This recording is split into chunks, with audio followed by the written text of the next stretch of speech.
The likes of Wade van Niekerk and Akani Simbine will be licking their wounds after the sporting showpiece in Japan.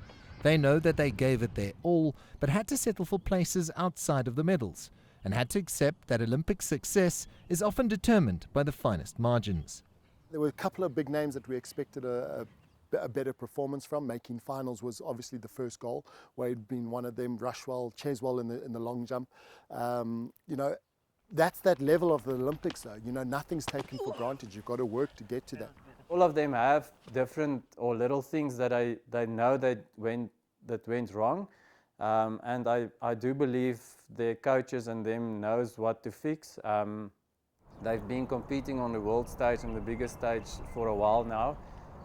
So there's definitely positives for them to take home after the setback that they had now. And I think the biggest thing is just stay positive and move forward.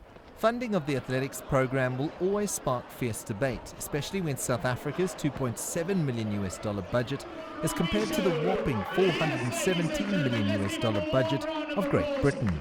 Some of the countries that's doing well don't even have the stadiums and the tracks that we have here. So just if you look at that, I mean, you can't really just blame the funding, but like you said, it's definitely a concern. And I think we will definitely see better results if we do fund athletes and coaches, for instance, better in this country.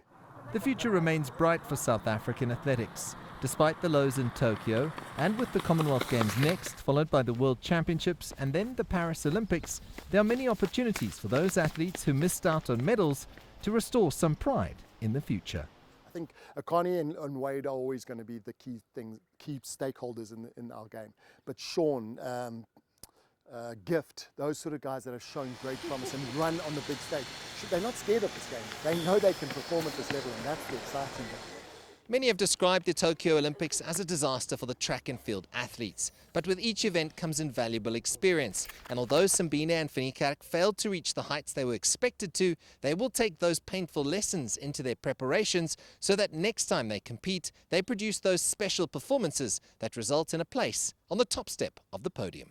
CS Du Plessis, CGTN, Pretoria, South Africa.